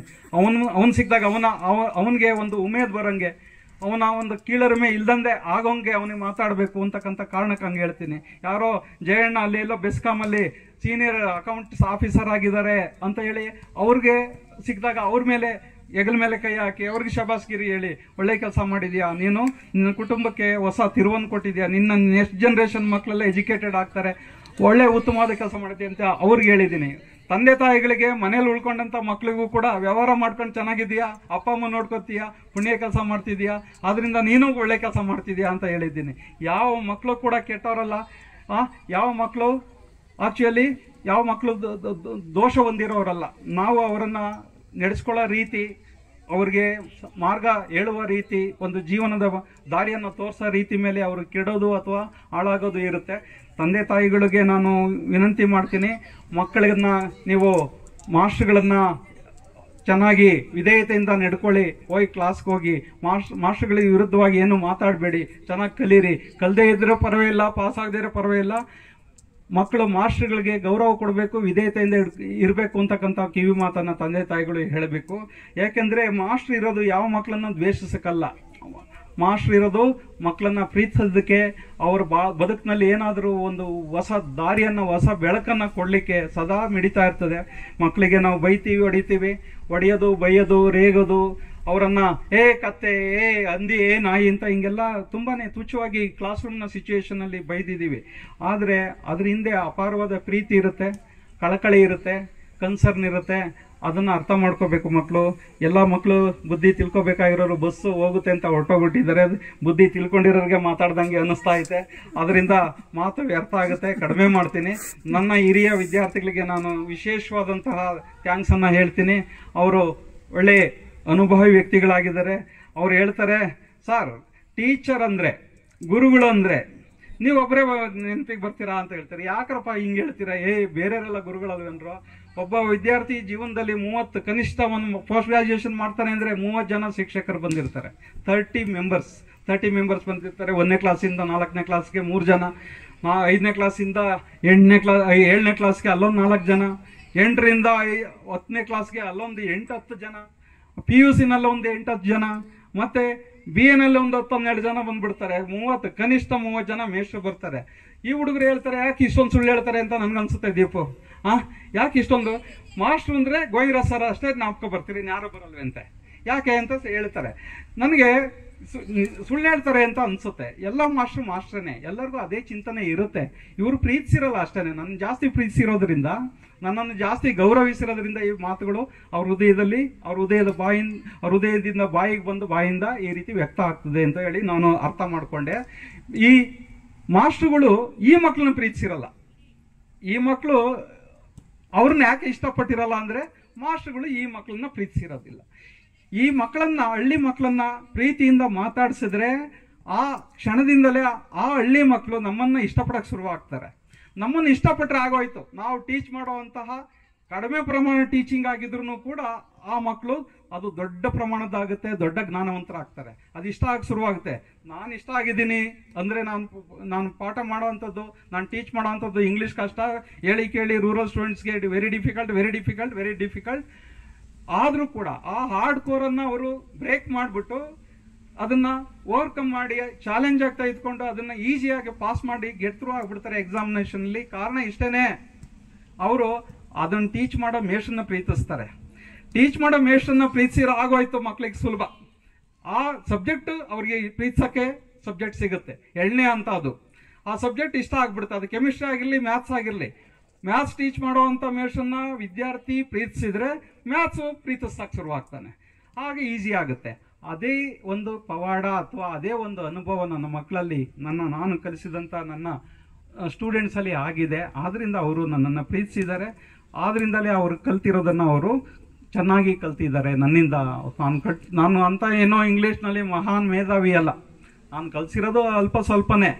ಆದರೆ ಅವರಲ್ಲೂ ನನ್ನ ಬಗ್ಗೆ ಇಟ್ಕೊಂಡಿರೋ ಅಭಿಮಾನದಿಂದ ಅವ್ರಿಗೆ ಹೆಚ್ಚಿಗೆ ಕಲಿಕೆ ಸಿದ್ಧಿಸಿದೆ ಅಂತಕ್ಕಂಥದ್ದು ನನ್ನ ಭಾವನೆ ಆಗಿದೆ. ನನ್ನ ಹಿರಿಯ ವಿದ್ಯಾರ್ಥಿಗಳು 1991ರಿಂದ ಈ ತನಕ 2025 ತನಕ ಏನಿದ್ದಾರೆ, ಸಾವಿರಾರು ಸಂಖ್ಯೆಯಲ್ಲಿ ಇದ್ದಾರೆ. ಎಲ್ಲೆಲ್ಲ ಈ ಕರ್ನಾಟಕದ ಯಾವುದೋ ಕ್ಷೇತ್ರದಲ್ಲಿ ಉದ್ಯಮಿಗಳಾಗಿ, ಫ್ಯಾಕ್ಟ್ರಿ ಓನರ್ಗಳಾಗಿ, ಮತ್ತು ಒಂದು ಇದರಲ್ಲಿ ಕ್ಷೇತ್ರದಲ್ಲಿ ಲಾ ಫೀಲ್ಡಲ್ಲಿ ಇದ್ದಾರೆ. ಅಂದರೆ ಕೋರ್ಟು ಲಾಯರ್ಗಳು, ಜಡ್ಜಸ್ ಆಗಿದ್ದಾರೆ. ನಮ್ಮ HB ಸರೋಜಮ್ಮ ಅಂತ ಕಮಿಷನರ್ ಬಂದಿದ್ರು, deputy commissioner of commercial taxes, ಅವರು ಬಂದಿದ್ರು. ಅವರು ಒಂದು ಕುಗ್ರಾಮದಿಂದ ಬರ್ತಾ ಇತ್ತು ಆ ಹೆಣ್ಮಗು. ನಾನು ಆ ಮಗುಗೆ ಹತ್ರ ಕರೆದು ನೋಟ್ ಕರೆಕ್ಷನ್ ಮಾಡೋದು, ಧೈರ್ಯ ಹೇಳೋದು, ಹಿಂಗೆ ಬರಿ ಅಂತ ಹೇಳಿದ್ದನ್ನು ಅದು ಪ್ರೀತಿಯಿಂದ ಅದನ್ನೆಲ್ಲ ಮಾಡಿದೆ. ಚರ್ಚಾ ಸ್ಪರ್ಧೆಯಲ್ಲಿ ಹಿಂಗೆ ಮಾತಾಡಬೇಕು, ಹೀಗೆ ಮಾತಾಡಬೇಕು ಅಂತ ಹೇಳ್ಕೊಟ್ಟಿದ್ದು ಅವ್ರಿಗೆ ಇಷ್ಟ ಆಗಿದೆ. ಆದ್ದರಿಂದ ಅವ್ರ ಪ್ರೀತಿಯಿಂದ ಅವರು ಬೆಳ್ಕೊಂಡಿದ್ದಾರೆ, ಪ್ರೀತಿಯಿಂದ ಕಲ್ತಿದ್ದಾರೆ. ಅದರಲ್ಲಿ ನಮ್ದೇನು ದೊಡ್ಡಸ್ತಿಕೆ ಇಲ್ಲ. ನಾವು ಸಂಬಳ ತೆಗೆದುಕೊಂಡಿದ್ದೀವಿ, ಪಾಠ ಮಾಡಿದ್ದೀವಿ. ಆದರೆ ಏನಪ್ಪ ಅಂದರೆ, ನಾವು ಹಳ್ಳಿ ವಾತಾವರಣದಿಂದ ಬಂದಿರೋದ್ರಿಂದ, ನಮ್ಮ ಅಪ್ಪ ಅಮ್ಮ ಅನಕ್ಷತ್ರ ಆಗಿರೋದ್ರಿಂದ, ಇಲ್ಲಿಟ್ರೇಟ್ ಆಗಿರೋದ್ರಿಂದ ನಮಗೆ ಕಷ್ಟ ಇತ್ತು ಓದನ್ನು ಕಟ್ಕೊಳ್ಳೋದು ಒಂದು ದೊಡ್ಡ ಚಾಲೆಂಜ್ ಆಗಿತ್ತು. ಅದ್ಯಾವುದೋ ಒಂದು ತಿರುವಿನಲ್ಲಿ ನಮ್ಮ ಜೀವನದಲ್ಲಿ ಹೊಸ ತಿರುವು ಬಂದು ಓದಲೇಬೇಕು ಅಂತಕ್ಕಂಥ ಒಂದು ಸಂಕಲ್ಪ, ಒಂದು ಡಿಸಿಷನ್ ಆದ್ದರಿಂದ ನಾವು ಓದಿದ್ವು. ಅದರಲ್ಲೂ ನಾನು PUC ನಲ್ಲಿ ನೀವುಗೆ ಹೇಳಿದ್ರೆ ನಿಮಗೆ ನಂಬ್ತಿರೋ ಹೇಗೆ ಗೊತ್ತಿಲ್ಲ, ನಾನು ನಮ್ಮ ತಾಯಿ ಒಂದು ಕುಕ್ ಆಗಿ ಗೌರ್ಮೆಂಟ್ ಕೆಲಸದಲ್ಲಿ ಇದ್ರೂ ಸಹಿತ ನಾನು ನೈಟ್ ಕಾಲೇಜ್ ಸೇರ್ಕೊಂಡಿದ್ದೆ. ಫಸ್ಟ್ PUC ನಲ್ಲಿ ನೈಟ್ ಕಾಲೇಜಲ್ಲಿ ಒಂದು ಅಗ್ರಿಕಲ್ಚರ್ ಇಂಪ್ಲಿಮೆಂಟ್ಸ್ ತಯಾರು ಮಾಡೋ ಒಂದು ಇಂಡಸ್ಟ್ರಿ ಇತ್ತು. ಆ ಒಂದು ಇಂಡಸ್ಟ್ರಿನಲ್ಲಿ ಸ್ಟೂಡೆಂಟ್ಸಿಗೆ ಮಾತ್ರ ಅವ್ರು ಅಪಾಯಿಂಟ್ಮೆಂಟ್ ಮಾಡ್ಕೊಳ್ಳೋರು. ಡೇ ಟೈಮಲ್ಲಿ ಅಪಾಯಿಂಟ್ ಆಗಿ ಅಲ್ಲಿ ದುಡಿತಿದ್ದೆ ನಾನು. ನೈಟ್ ಕಾಲೇಜು ನಾನು 5:30 9:00ವರೆವರೆಗೂ ಕಾಲೇಜ್ಗೆ ಹೋಗ್ತಿದ್ದೆ. ಒಂದು ರೂಮ್ನಲ್ಲಿ ನಾನು 4 ಜನ ಇತರೆ ಊರಿಂದ ಬಂದಿರತಕ್ಕಂಥ ವಿದ್ಯಾರ್ಥಿ ಸೇರಿಕೊಂಡು ಒಂದು 70 ರೂಪಾಯಿ ಬಾಡಿಗೆ ರೂಮ್ನಲ್ಲಿ ನಮ್ಮ ವಿದ್ಯಾಭ್ಯಾಸವನ್ನು ಮಾಡಿಕೊಂಡು ನಾವು PUCಯನ್ನು ಮಾಡಿಕೊಂಡ್ವು. ನಾನು ಆ PUC ಅವಧಿನಲ್ಲೇ ನನ್ನ ಕುಟುಂಬಕ್ಕೆ ನಾನೇ 100 ರೂಪಾಯಿ ಕೊಡೋವಂಥ ಬಂತಾಗಿದ್ದೆ. 100 ರೂಪಾಯಿ ನನಗೆ 300 ರೂಪಾಯಿ ಸಂಬಳ, ನಾನೇ ಕುಟುಂಬಕ್ಕೆ 100 ರೂಪಾಯಿ ಕೊಡ್ತಿದ್ದೆ. 100 ರೂಪಾಯಿ ಅಂದರೆ ಆಗಿನ ಕಾಲಕ್ಕೆ ದೊಡ್ಡ ಒಂದು ರಕಮ್, ಅದು ದೊಡ್ಡ ಅಮೌಂಟು. ಆ ರೀತಿ ಬಾಲ್ಯದಲ್ಲೇ ಅಂಥ ವಿವೇಚನಾ ಶಕ್ತಿ, ಅಂಥ ಜವಾಬ್ದಾರಿ ನಮಗೆ ಯಾವುದೋ ಕಾರಣಕ್ಕೆ ಬಂತು, ದೇವರ ಕೃಪೆ. ಆದ್ದರಿಂದ ನಾನು ಒಂದು ರೀತಿಯ ಯಾವುದೇ ಒಂದು ಕೆಟ್ಟ ದೋಷಪೂರಿತ ಸಹವಾಸಗಳಿಗೆ ಹೋಗ್ದಲೇ ನನ್ನ ಅರಿವು ನನಗೆ ಗುರುವಾಗಿ ನನ್ನಂಗೆ ಬೆನ್ನಿಗೆ ಇತ್ತು. ನಾನು ಬುದ್ಧಿಯಿಂದ ನನ್ನ ವಿದ್ಯೆಯನ್ನು ಕಲ್ತ್ಕೊಂಡು ಅದನ್ನು ನನ್ನ ವಿದ್ಯಾರ್ಥಿಗಳಿಗೆ ಅಂಥ ಅವಕಾಶ ಸಿಕ್ಕಿದ್ರಿಂದ ಚಾನ್ಸ್ ಮತ್ತು ಚಾಯ್ಸ್ ಎರಡರ ನಡುವೆ ಜೀವನ ನಡೆಯುತ್ತೆ. ಚಾನ್ಸ್, ನಾವು ಮೇಷ್ಟ್ರಾಗೋದು ಚಾನ್ಸ್, ನಾವು ತಾಯಿ ಹೊಟ್ಟೆನಲ್ಲಿ ಹುಟ್ಟೋದು ಚಾನ್ಸ್. ಆಯಿತು. ಹಾಗೆ ಈ ಎಲ್ಲ ಅವಧಿನಲ್ಲಿ ಚಾನ್ಸ್ ಮತ್ತು ಚಾಯ್ಸ್ ಇವೆರಡು ಮಧ್ಯೆ ಜೀವನ ನಡೆಯುತ್ತೆ. ಈ ಕಡೆ ಆ ಕಡೆ ನಮ್ಮನ್ನು ಚಾನ್ಸು ಚಾಯ್ಸು ಆ ಕಡೆ ಈ ಕಡೆ ಎಳೆದಾಡ್ತಾ ಇರ್ತವೆ. ಆ ಎರಡರ ನಡುವೆ ನಾವು ಜೀವನನ ಕಟ್ಕೋಬೇಕಾಗುತ್ತೆ. ಇಂಥ ಸಂದರ್ಭದಲ್ಲಿ ನನ್ನ ಒಂದು ಸುಮಾರು 34 ವರ್ಷದ ಈ ಸೇವಾ ಅವಧಿನಲ್ಲಿ ನನ್ನ ಮೊದಲ ಜನ್ರೇಷನ್ನ ನನ್ನ ಸಹೋದ್ಯೋಗಿಗಳು ಕಲೀಗ್ಸು ಅವರು ಸಹಕಾರ ಕೊಟ್ಟಿದ್ದಾರೆ. ಆನಂತರ ಎರಡನೇ ಜನ್ರೇಷನ್ನ ಒಂದು ಕಲೀಗ್ಸು ನೇಮಕಾತಿಯಾಗಿ ವರ್ಗಾವಣೆ ಮೂಲಕನೋ ಅಥವಾ ನೇರ ನೇಮಕಾತಿ ಮೂಲಕನೋ ಬಂದರು. ಅದರಲ್ಲಿ ಬಂದವರು ಕೂಡ ನನಗೆ ಬಹಳ ಪ್ರೀತಿಯಿಂದ ನನ್ನನ್ನು ನಡೆಸ್ಕೊಂಡಿದ್ದಾರೆ, ಗೌರವದಿಂದ ಕಂಡಿದ್ದಾರೆ. ಅವರು ಕೂಡ ಸೀನಿಯರ್ಸ್ ಆದ್ರೂ ಗೌರವಿಸ್ತಿದ್ರು, ನನ್ನನ್ನು ಪ್ರೀತಿಯಿಂದ ಕಾಣ್ತಿದ್ರು. ಇವರು ಕೂಡ ಜೂನಿಯರ್ಸ್ ಆದ್ರೂ ಕೂಡ ನನ್ನ ಗೌರವದಿಂದ ಪ್ರೀತಿಯಿಂದ ಎಲ್ಲ ರೀತಿಯ ಸಹಕಾರ ಕೊಟ್ಬಿಟ್ರು ಎಲ್ಲರೂ. ಈಗ ನಮ್ಮ ಪುಟ್ಸಾಮಯ್ಯ ಆಗಿರ್ಬೋದು, ಶ್ರೀನಿವಾಸ್ ನಾಯ್ಕ ಆಗಿರ್ಬೋದು, ಈಗ ಯಂಗರ್ ಜನ್ರೇಷನ್ ಏನಿದ್ದಾರೆ, ಸೆಕೆಂಡ್ ಜನ್ರೇಷನ್ನ ಟೀಚರ್ಸು, ನಾನು ಒಂಥರ ಟ್ರಾನ್ಸಿಷನ್ ಇದ್ದಂಗೆ. ಈ ಎರಡರ ತಲೆಮಾರುಗಳ ಮಧ್ಯ ಇರೋನು ನಾನು, ಎರಡನ್ನ ಕೂಡಿಸಿರೋ ಕೊಂಡಿ ನಾನು. ಐ ಆಮ್ ಲೈಕ್ ಎ ಬಿಡ್ಸ್. ಆ ರೀತಿ ಇದ್ದಂಥ ಸಂದರ್ಭದಲ್ಲಿ ಎಲ್ಲಿಂದ ಬಂದರು? ಬೀದರಿಂದ ಒಬ್ಬರು ಲೆಕ್ಚರರ್ ಬಂದರು, ಒಳ್ಳೆ ಅತ್ಯುತ್ತಮವಾದಂಥ ಲೆಕ್ಚರರ್ ನಮ್ಮ ಕಾಲೇಜಿಗೆ ಸಿಕ್ಕಿದ್ರು ಅಂತ ನಾನು ಭಾಳ ಖುಷಿಪಟ್ಟೆ. ನಮ್ಮ ಬೆನ್ನೂರು ಸಾಯಿಬಾಬಾ ಅವರು ಕಾಮರ್ಸ್ ಲೆಕ್ಚರರ್ ಇಲ್ಲಿ ತೆರವಾದಂಥ ಸಂದರ್ಭದಲ್ಲಿ ಭಾಳ ಖುಷಿ ಆಯಿತು. ನಾನೆಂಥ ಮನಸ್ಥಿತಿಯನ್ನು, ಯಾವ ರೀತಿಯ ಧೋರಣೆಯನ್ನು, ಯಾವ ರೀತಿಯ ಮನೋಭಾವವನ್ನು ನನ್ನ ಸ್ಟೂಡೆಂಟ್ಸ್ ಬಗ್ಗೆ, ಈ ವಿದ್ಯಾಸಂಸ್ಥೆ ಬಗ್ಗೆ ಇಟ್ಕೊಂಡಿದ್ದೀನೋ ಅದೇ ರೀತಿಯ ಧೋರಣೆಯನ್ನು ಅದೇ ರೀತಿಯ ಕಳಕಳಿಯನ್ನು ಹೊಂದಿರತಕ್ಕಂಥ ಒಬ್ಬ ವ್ಯಕ್ತಿ ಸಿಕ್ಕಿದ್ರು. ನನಗೆ ಒಳ್ಳೆ ಸಾಥಿ ಆದರು. ಈ ಒಂದು ಎಡಬಲ 2 ಚಕ್ರಗಳ ಥರ ಇದುವರೆಗೂ ಅವರು ಮೊನ್ನೆ ಮೇ ತಿಂಗಳಲ್ಲಿ ನಿವೃತ್ತಿ ಆದರೂ ಕೂಡ ನಾನು ಇದೀನಲ್ಲ, ಅವ್ರ ಮನೆಗೆ ಹೋಗಿಲ್ಲ, ಇನ್ನ ಕಾಲೇಜಿಗೆ ಬರ್ತಾರೆ, ಪಾಠ ಮಾಡ್ತಾರೆ. ಹಾಗೆ ಅದು ನನ್ನ ಮೇಲಿರೋ ಪ್ರೀತಿ, ಆ ಗೌರವಕ್ಕೆ ಅವರು ಬರ್ತಾರೆ. ಹಾಗೆ ಪುಟ್ಸಾಮಯ್ಯ ಅಂತ ಹೇಳಿ, ಶ್ರೀನಿವಾಸ್ ನಾಯ್ಕ ಅಂತ ಹೇಳಿ, ಮತ್ತೆ ಇನ್ನೊಬ್ರು ಶಿವಣ್ಣ ಬಂದಿದ್ರು ಬೆಳಿಗ್ಗೆ, ಕನ್ನಡ ಲೆಕ್ಚರರು, ಅವರು ಕೂಡ ಬಂದರು, ಬೇರೆ ಕಾಲೇಜಿಂದ ವರ್ಗಾವಣೆ ಹೇಗೆ ಬಂದರು. ಅವರೆಲ್ಲರೂ ಸೇರಿ ಈ ಒಂದು ವಿದ್ಯಾಸಂಸ್ಥೆನ ಎಷ್ಟು ಚೆನ್ನಾಗಿ ನಡೆಸೋಕ್ಕೆ ನಮ್ಮ ಕೈಯಲ್ಲಿ ಸಾಧ್ಯ ಆಗುತ್ತೆ, ನಮ್ಮ ತಂಡದಿಂದ ಸಾಧ್ಯ ಆಗುತ್ತೆ, ಅಷ್ಟು ಚೆನ್ನಾಗಿ ನಡೆಸಿದ್ದೀವಿ. ಈ ಒಂದು ವಿದ್ಯಾಸಂಸ್ಥೆಯನ್ನು ನಾವು ಮುಂದೆ ನಡೆಸಬೇಕಾಗಿದೆ. ಒಂದು ವಿದ್ಯಾಸಂಸ್ಥೆ ಅಂದರೆ ಒಂದು ಸಾರ್ವಜನಿಕ ಆಸ್ತಿ, ಅದಕ್ಕೆ ಸಾರ್ವಜನಿಕ ಒಂದು ರೆಸ್ಪಾನ್ಸಿಬಿಲಿಟಿ ಇರುತ್ತೆ. ನಮ್ಗೆ ಹೆಂಗೆ ರೆಸ್ಪಾನ್ಸಿಬಿಲಿಟಿ ಇರುತ್ತೋ ಈ ಭಾಗದ ಜನರಿಗೂ ಕೂಡ ಈ ವಿದ್ಯಾಸಂಸ್ಥೆ ಬಗ್ಗೆ ಅಷ್ಟೇ ತರಹದ ಒಂದು ರೆಸ್ಪಾನ್ಸಿಬಿಲಿಟಿ ಇರುತ್ತೆ. ಆದರೆ ನಾವು ತಿಳ್ಕೊಂಡಿರ್ತೀವಿ, ಅವ್ರು ತಿಳ್ಕೊಂಡಿರಲ್ಲ. ಈಗಿನ ಒಂದು ವ್ಯವಸ್ಥೆನಲ್ಲಿ ನಮ್ಮ ಹಳೆ ವಿದ್ಯಾರ್ಥಿಗಳು, ಹಿರಿಯ ವಿದ್ಯಾರ್ಥಿಗಳು ಏನಿದ್ದಾರೆ, ಸೀನಿಯರ್ ಸ್ಟೂಡೆಂಟ್ಸು, ನನಗೊಂದೊಂದು ಕನಸಿತ್ತು. ನಾನು ಇನ್ನು 10 ವರ್ಷಗಳ ಮುಂಚೆನೇ ಇವ್ರನ್ನೆಲ್ಲ ಭೇಟಿಯಾದಾಗಲೇ ಒಂದು ಅಲುಮ್ನಿ ಮಾಡ್ರು ಹೇಳ್ತಾನೆ ಇದ್ದೆ. ಯಾರು ಬಂದ್ರೂ ಮೊದಲು ನೀನು ಎಲ್ಲರನ್ನೂ ಫೋನ್ ಕಾಂಟ್ಯಾಕ್ಟ್ ತೆಗೆದುಕೋ, ಎಲ್ಲರನ್ನೂ ಇಲ್ಲಿ ಕರ್ಕೊಂಡು ಬಾ, ಎಲ್ಲರೂ ಒಂದು ಸಂಘನ ರಿಜಿಸ್ಟ್ರೇಷನ್ ಮಾಡೋಣ ಅಂತ ಹೇಳಿ ಹಾಗೆ ಹೇಳ್ಕೊಂಡು ಬಂದಾಗ ಇವರೆಲ್ಲ ಒಂದು ನಿಟ್ಟಿನಲ್ಲಿ ಅಟ್ಲೀಸ್ಟ್ ಈ ಅವಧಿಗಾದರೂ ಒಂದು ಹಿರಿಯ ವಿದ್ಯಾರ್ಥಿ ಸಂಘ ಅಂತಕ್ಕಂಥ ಒಂದು ಸಂಘವನ್ನ ಬೆಳೆಸ್ತಿದ್ದಾರೆ, ನಿರ್ಮಾಣ ಮಾಡಿದ್ದಾರೆ. ಈ ಸಂಘಕ್ಕೆ ಒಂದು ಒಳ್ಳೆ ಭರವಸೆ ಇದೆ, ಮುಂದಿನ ಭವಿಷ್ಯ ಇದೆ. ಈ ವಿದ್ಯಾರ್ಥಿಗಳು ಇವರು ತುಂಬಾನೇ ಸೀನಿಯರ್ಸ್ ಆಗಿರ್ತಕ್ಕಂಥ ವಿದ್ಯಾರ್ಥಿಗಳು, ಮೆಚೂರಿಟಿ ಇದೆ ಅವರಿಗೆ ಜೀವನದ ಜವಾಬ್ದಾರಿ ಇದೆ, ಸಮಾಜದ ಬಗ್ಗೆ ಅವರಿಗೆ ಕಳಕಳಿ ಇದೆ. ಆದ್ರಿಂದ ಅವರು ಈ ಸಂಘ ಕಟ್ಟಿ ಈ ಒಂದು ವಿದ್ಯಾಸಂಸ್ಥೆಯನ್ನ ಚೆನ್ನಾಗಿ ಇದಕ್ಕೊಂದು ರೂಪ ಕೊಡ್ತಾರೆ. ಈ ಇಲ್ಲಿ ನಮ್ಮ ಕಲಿತಕ್ಕಂಥ ಮಕ್ಕಳ ಒಂದು ಹಿತಕ್ಕಾಗಿ ಅವರು ದುಡಿತಾರೆ. ಈ ಒಂದು ವಿದ್ಯಾಸಂಸ್ಥೆಗೆ ಏನೇನೋ ಅಗತ್ಯಗಳು ಬೇಕಾಗತ್ತೆ ಅದನ್ನೆಲ್ಲ ಅಧಿಕಾರಿಗಳ ವರ್ಗಗಳನ್ನ ಅವರು ಜಗ್ಗಿಸಿ ಈ ವಿದ್ಯಾಸಂಸ್ಥೆ ಹಿಂಗೆ ಇರಬೇಕು, ಇಂಥ ಕೆಲಸನ ನೀವು ಮಾಡಲೇಬೇಕು, ಇದು ಇಲ್ಲಿನ ಕಲಿತಕ್ಕಂಥ ವಿದ್ಯಾರ್ಥಿಗಳ ಹಕ್ಕಾಗಿದೆ, ನಾವು ಅದನ್ನ ಡಿಮಾಂಡ್ ಮಾಡಿ ಕೇಳ್ತೇವೆ, ನೀವು ಮಾಡಲೇಬೇಕು ಅಂತ ಹೇಳಿ ಮಾಡಿಸ್ತಾರೆ. ಅಂತಹ ಛಲಗಾರ ವಿದ್ಯಾರ್ಥಿಗಳೇ ಈ ಸಂಘದಲ್ಲಿ ಇದ್ದಾರೆ. ಮುಂದೇನೂ ಅವ್ರಿಗೆ ಕೈ ಜೋಡ್ಸೋಕೆ ಇನ್ನೂ ಅಷ್ಟು ಜನ ಬರ್ತಾರೆ. ಈಗ ಎಲ್ಲ ನಮ್ಮ RTK ಸರ್ ನಮಗೆ ಒಂದು ರೀತಿ ಬಾಲ್ಯದ ಗೆಳೆಯ ಇದ್ದಂತೆ. ಅವ್ರ ತಂಡನೂ ಚೆನ್ನಾಗಿದೆ, ಅವ್ರು ಅದ್ಭುತವಾಗಿದ್ದಾರೆ. ಅವ್ರ ತಂಡ ಹೇಗಿದೆ ಅಂದರೆ ಅವರು ಸೂತ್ರಧಾರಿ ಇದ್ದಂಗೆ ಆರಾಮಾಗಿರ್ತಾರೆ. ಅವ್ರಿಗೆಲ್ಲ ಇದೆ ಅನುಕೂಲ, ನನಗೆ ಏನೋ ಅನುಕೂಲ ಇಲ್ಲ, ಕ್ಲರ್ಕ್ ಇಲ್ಲ, ಏನಿಲ್ಲ. ನಾನು ಮೇಷ್ಟ್ರು, ಉಪನ್ಯಾಸಕನಾಗಿ ಎಲ್ಲರಂತೆ 20 ಗಂಟೆ ಪಾಠನೂ ಮಾಡ್ತೀನಿ, ಪ್ರಿನ್ಸಿಪಲ್ ಆಗಿ ನಾನು ಅಡ್ಮಿನಿಸ್ಟ್ರೇಷನ್ ಮಾಡ್ತೀನಿ, ಕ್ಲರ್ಕ್ನ ಕೆಲಸನೂ ಮಾಡ್ಕೋತೀನಿ, ಮೀಟಿಂಗ್ಗಳಿಗೂ ಹೋಗ್ತೀನಿ. ಅಯ್ಯೋ, ನನ್ನ ವಿದ್ಯಾರ್ಥಿಗಳಿಗೆ ನಾನು ಹೇಳಿ ಕೇಳಿ ನನ್ನ ಕುಟುಂಬದ ವ್ಯವಸ್ಥೆ ಬೇರೆ ಚೆನ್ನಾಗಿಲ್ಲ. ನಾವು ಒಂದು 20-30 ವರ್ಷಗಳ ಕಾಲ ಎಲ್ಲ ದೂರ ಇದ್ದೀವಿ. 4 ಜನ 4 ದಿಕ್ಕಿನಲ್ಲಿ 4 ಜಿಲ್ಲೆಯಲ್ಲಿ ಇರ್ತಿದ್ವು ನಾವು, ಒಬ್ಬೊಬ್ರು ಒಂದೊಂದು ಜಿಲ್ಲೆನಲ್ಲಿ. ಅವ್ರದ್ದು ಬವಣೆ, ಅವ್ರದ್ದು ಭಂಗ, ನಂದು ಭಂಗ, ಊಟ ತಿಂಡಿ ಯಾರಿಗೂ ಸರಿಯಾಗಿಲ್ಲ. ಅವು ಓದ್ತಾ ಇದ್ದಾವೆ. ಮಗ ಒಂದ್ ಕಡೆ, ಮಗ ಎಲ್ಲಿ ಡೆಲ್ಲಿನಲ್ಲಿದ್ರೆ ನನ್ನ ಮಗಳು ರಾಣಿಬೆನ್ನೂರಲ್ಲಿ ಇರ್ತಿದ್ಲು, ನಮ್ಮ ಮನೆಯವರು ಇನ್ನೊಂದ್ ಕಡೆ ಅವರು ದಾವಣಗೆರೆಯಲ್ಲಿ ಇರ್ತಿದ್ರು, ನಾನು ಇಲ್ಲಿರ್ತಿದ್ದೆ. ಒಬ್ಬರೇ ಜೀವನನ ನಡೆಸ್ಕೊಂಡು ನಮ್ಮ ಹೊಟ್ಟೆ ನಾವು ನೋಡ್ಕೊಂಡು, ನಮ್ಮ ಬಟ್ಟೆ ನೋಡ್ಕೊಂಡು ಕರೆಕ್ಟ್ ಟೈಮಿಗೆ ಬಂದು ಇಲ್ಲೇನು ನಮ್ಮ ಇದು ಅಧಿಕಾರ ಚುಕ್ಕಾಣಿ ನೀಡಬೇಕು, ಚಾಕ್ ಪೀಸು ಹಿಡ್ಕೊಂಡು ಪಾಠನೂ ಮಾಡಬೇಕು. ಕ್ಲರ್ಕಲ್ಲು ಅಧಿಕಾರಿಗಳು ಇಲ್ಲಿ ಇಬ್ಬರಿದ್ದಂಗೆ. ನಮ್ದು ವಿಶೇಷವಾದಂಥ ವಿದ್ಯಾಸಂಸ್ಥೆ. ಇಲ್ಲಿ ಎಲ್ಲ ಕಾಲೇಜ್ಗಳಿಗೆ ಸರ್ಕಾರ ಒಂದೇ ಇರುತ್ತೆ. ಇಲ್ಲಿ ಸರ್ಕಾರದ ಜೊತೆಗೆ ಮರಿ ಸರ್ಕಾರ ಒಂದಿರ್ತದೆ. 2 ಆಡಳಿತ ಮಂಡಳಿಗಳು, 2 ಕಂಟ್ರೋಲ್ಗಳು, 2 ಲಗಾಮ್ಗಳು.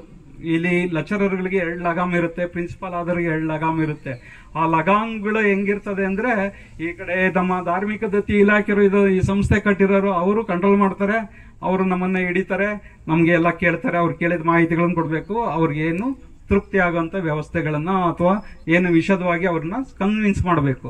ಇಲಾಖೆ ನಿಯಮಗಳಿರ್ತದೆ, ಅದನ್ನ ಪಾಲನೆ ಮಾಡಬೇಕು. DD ಕರೀತಾನೆ, DD ಕರೆದ್ರೆ ಹೋಗ್ಬೇಕು. ನಮ್ಮ DD ಅವರು ನಮ್ಮ ಆತ್ಮೀಯ ಗೆಳೆಯರು.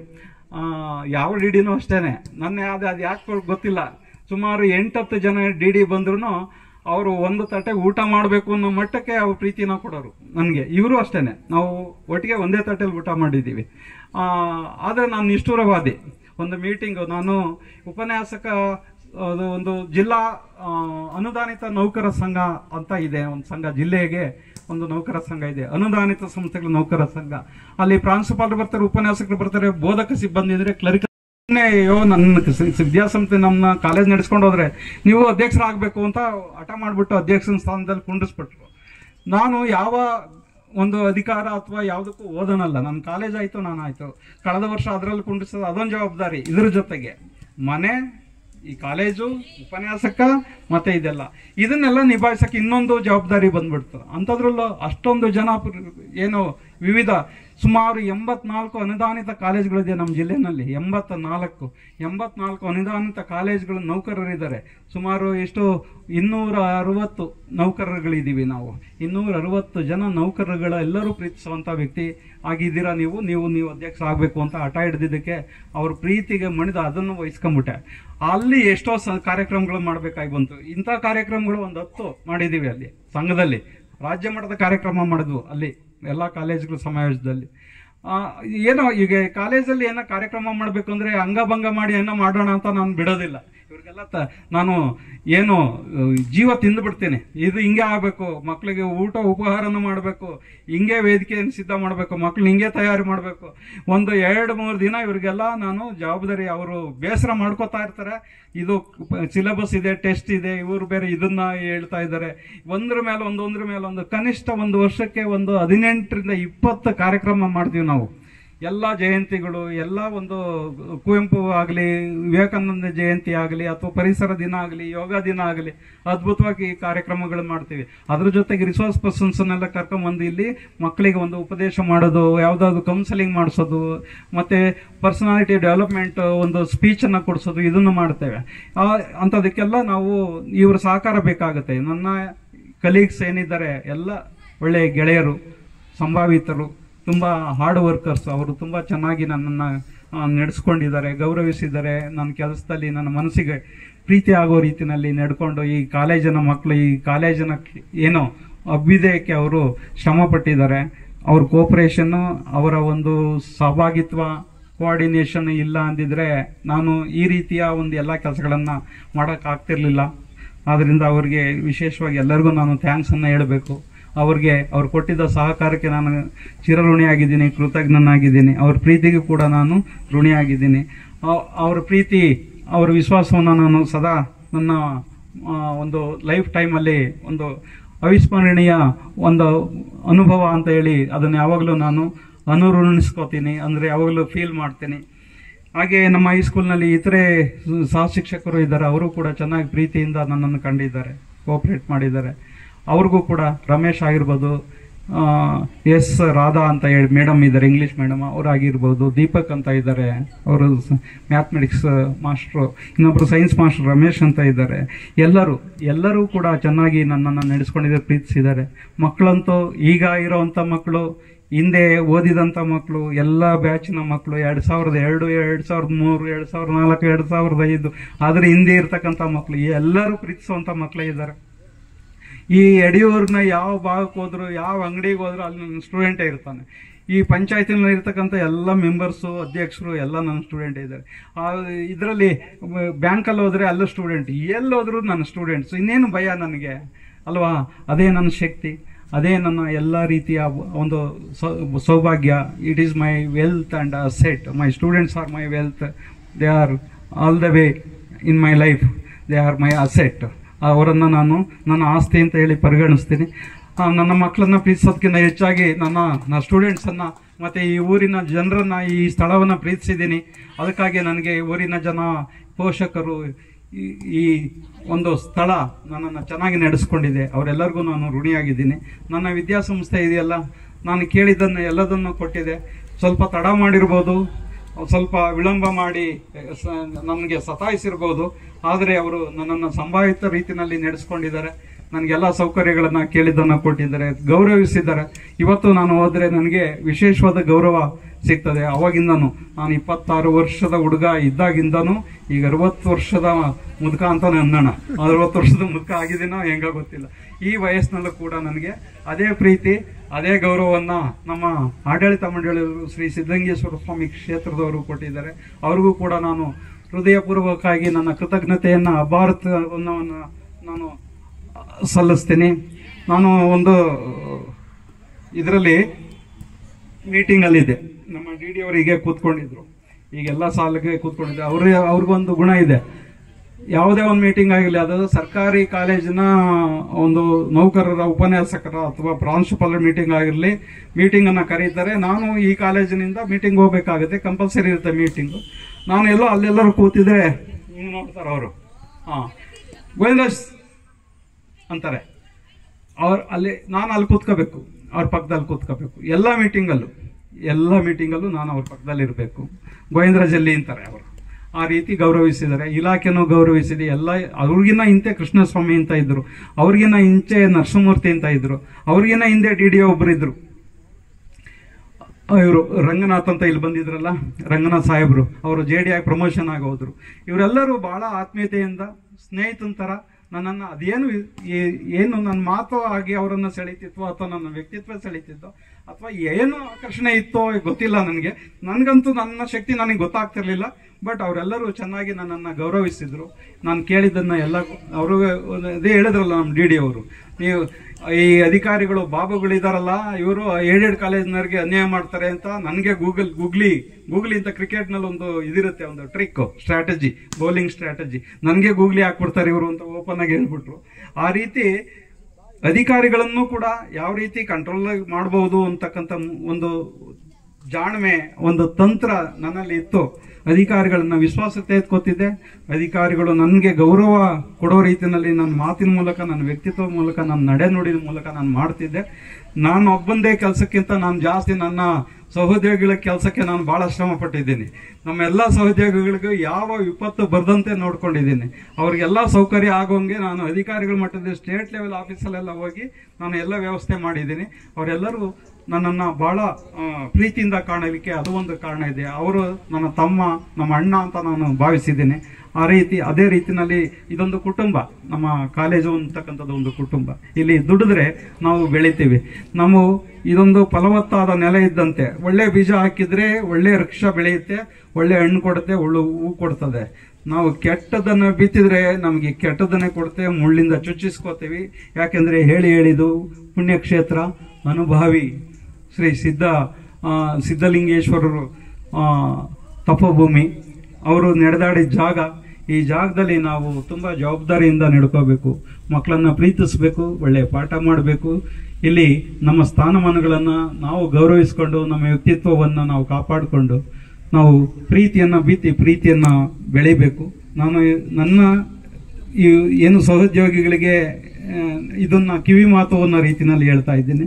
ಈ ಸಂಸ್ಥೆಯನ್ನ ಅತ್ಲಾಗೆ ಹೆಂಗಂಗೋ ಆಗಲಿಕ್ಕೆ ನೀವು ಬಿಟ್ರೆ ನೀವು ಉಳಿಯಲ್ಲ, ನೀವು ಯಾರು ಉಳಿಯಲ್ಲ, ನಿಮ್ಮ ಕುಟುಂಬ ಚೆನ್ನಾಗಿರೋದಿಲ್ಲ.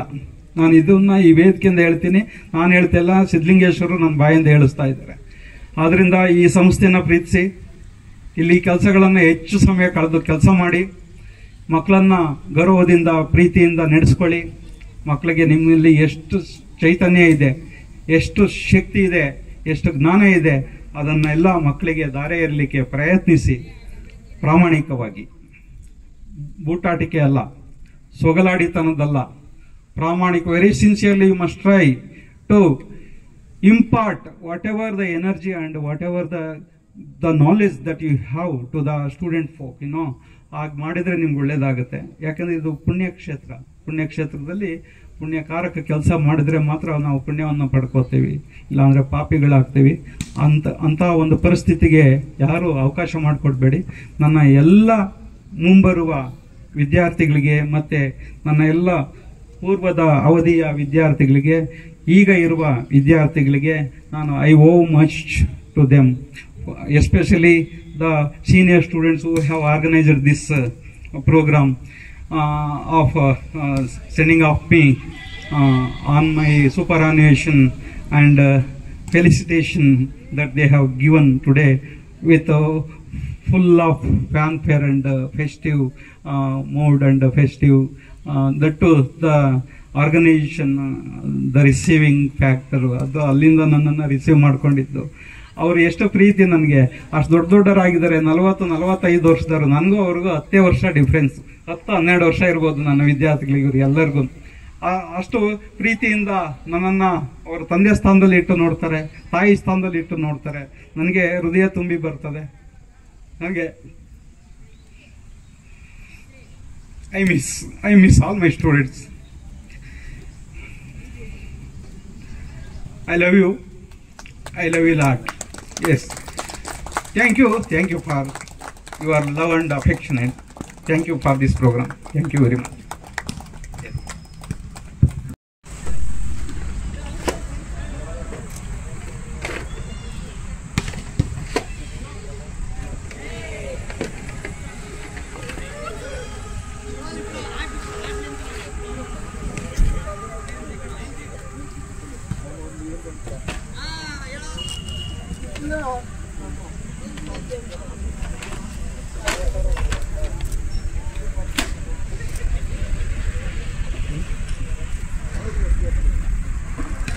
ಏನಿಲ್ಲ